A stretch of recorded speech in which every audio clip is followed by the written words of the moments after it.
Dear Bright Future Study Center.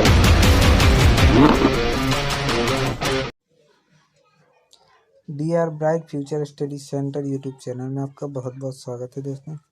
तो आज हम स्टार्ट करने वाले हैं। आप देख सकते हैं जैसे कि थंबनेल में भी आप देख चुके होंगे कि आज हम स्टार्ट करने वाले हैं कक्षा 12वीं का हिंदी का पेपर जिसने पूरे एमपी में टॉप किया था उस छात्र की आज कॉपी हम आपको दिखाने वाले हैं। इसने बहुत ही अच्छे तरीके से अपनी कॉपी को एकदम सजा के लिखा हुआ है। तो आपकी इसकी कॉपी देखेंगे तो कहेंगे कि हाँ वास्तव में इसमें कुछ लिखा हुआ है ना। तो सेम आपको इसी प्रकार लिखना है ताकि आपके अच्छे से अच्छे नंबर आए। तो चलिए हम स्टार्ट करते हैं। इसमें देखिए पहले क्वेश्चन में इन्होंने लिखा हुआ था क्या, वैकल्पिक क्वेश्चन आए हुए थे है ना।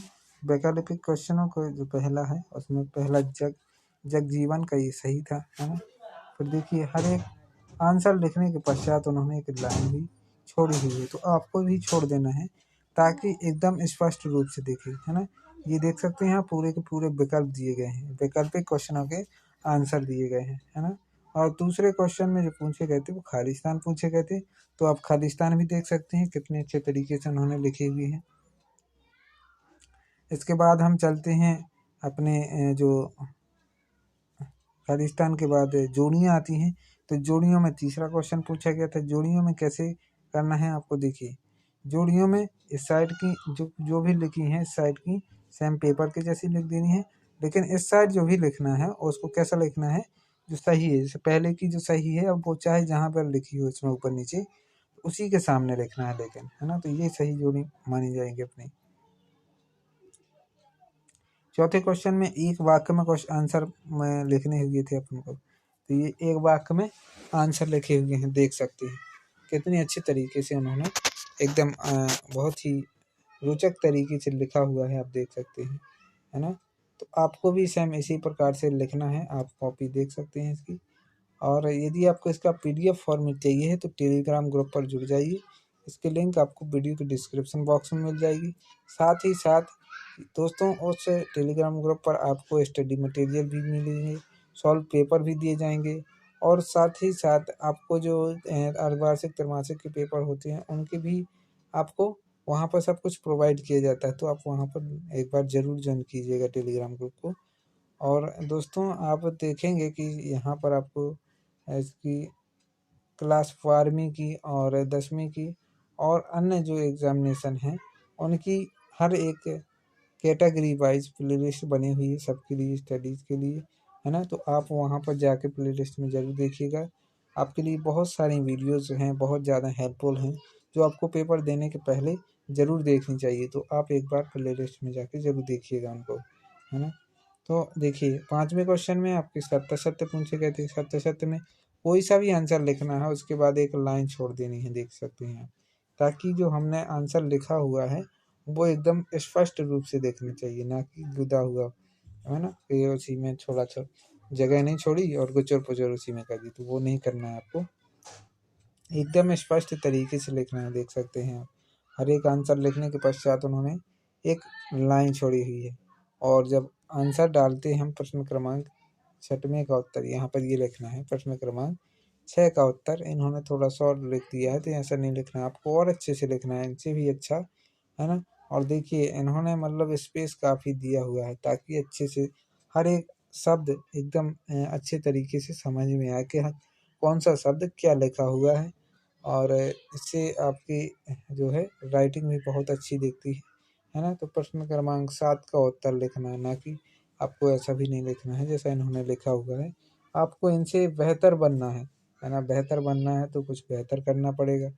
बेहतर करने के लिए यही हेतु हमारी फॉर्मेटिंग जो है बहुत अच्छी होनी चाहिए, तभी हम बेहतर बनेंगे और बेहतर कुछ कर पाएंगे है ना।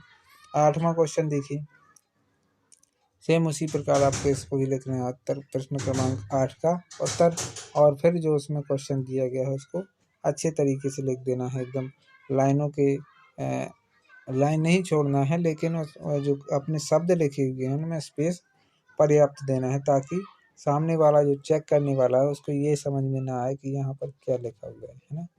उसको एकदम हर एक आंसर कोई भी शब्द लिखते हैं तो उसको एकदम अच्छे तरीके से समझ में आना चाहिए ये शब्द ये लिखा हुआ है ना। और कॉपी देखिए इनकी कॉपी कितनी, मतलब इन्होंने बहुत ही अच्छे तरीके से 10वां क्वेश्चन देख सकते हैं। 10वें क्वेश्चन का आंसर बहुत ही रोचक तरीके से लिखा हुआ है ना। एकदम हर शब्द में स्पेस पर्याप्त है, और लिखने की जो शैली है वो भी काफ़ी अच्छी है इन्हों की, है ना। पूरी कॉपी आपको, है ना, दिखाई जाएगी। ये देखिए 12वां क्वेश्चन में इसमें अलंकार की परिभाषा पूछी गई। विरोधाभास अलंकार, जब किसी क्रिया पदार्थ आदि में वास्तविक विरोध न होते हुए भी विरोध का आभास हो तो वहाँ पर कौन सा अलंकार होता है? विरोधाभास अलंकार। ये एक अर्थालंकार है। उदाहरण लिखा हुआ है, मैं निज रोदन में राग लिए फिरता हूँ, शीतल वाणी में आग लिए फिरता हूँ, है ना। कितना अच्छा उदाहरण लिखा हुआ है इन्होंने।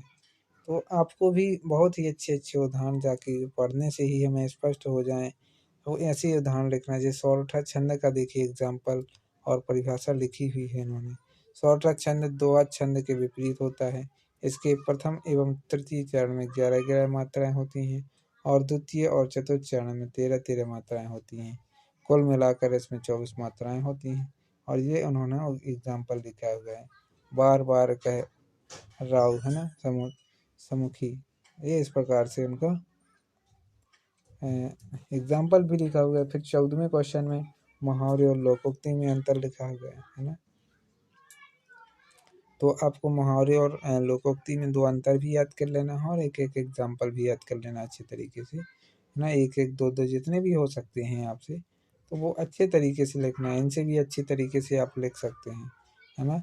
जो ये यहाँ पर जो प्रश्न क्रमांक ये डर रहा है ना, प्रश्न 15 फिर उत्तर, तो आपको बीचों बीच लिखना है प्रश्न क्रमांक 15 का उत्तर, और फिर जो सही पहले वाले में जो सही है वो लिख देना है ना। आपको एक लड़के की कॉपी और भी दिखाऊंगा, उसने इन्होंने इससे भी अच्छा लिखा हुआ है, लेकिन टॉप इन्होंने किया है पूरे एमपी में, है ना। तो ये आप कॉपी देख सकते हैं। दोस्तों, यदि आपको वीडियो पसंद आ रहा हो तो वीडियो को लाइक ज़रूर कीजिएगा और अपने दोस्तों में ज़्यादा से ज़्यादा शेयर कीजिएगा, ताकि उनको भी आपकी तरफ से जितनी भी हेल्प हो सकती है वो मिल जाए, है ना। ताकि उनको जो पेपर में किस प्रकार से लिखना है इसकी जानकारी तो हो जानी चाहिए ना, है ना। तो जितना अच्छा लिखेंगे फॉर्मेटिंग उतनी अच्छे नंबर दिए जाएंगे।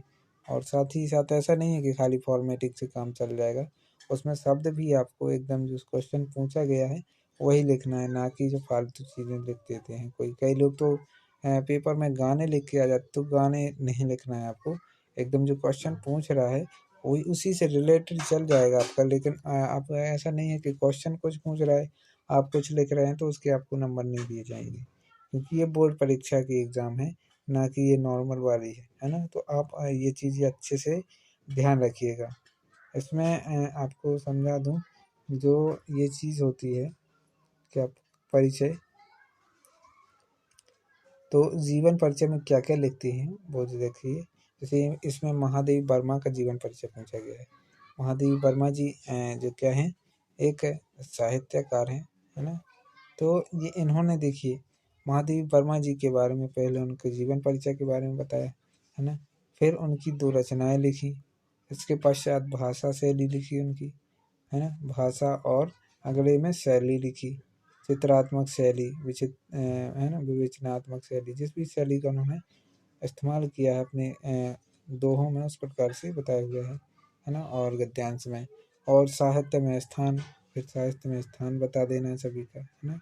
जो उन्होंने उनका साहित्य में स्थान है उसी प्रकार से आपको बता देना है। 18वां क्वेश्चन में तत्सम और तद्भव शब्दों में अंतर पूछे गए हैं।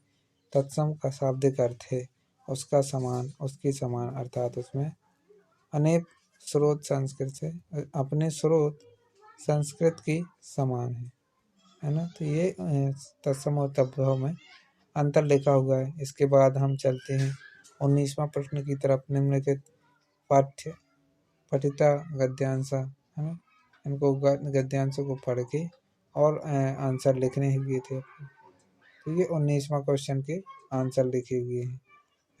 वो आता है ना आपका एक गद्यांश, उसमें से क्वेश्चन पूछे जाते हैं, वही लिखा हुआ है। 20वां क्वेश्चन में एक कविता पूछी गई, कविता टाइप की दी जाती है ना।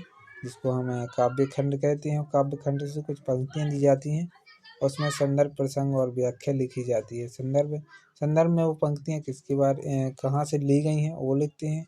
प्रसंग में किसके बारे में है वो पंक्तियाँ, और जो व्याख्या है उसमें पूरा जो पंक्तियाँ दी गई हैं आखिर वो उनसे हम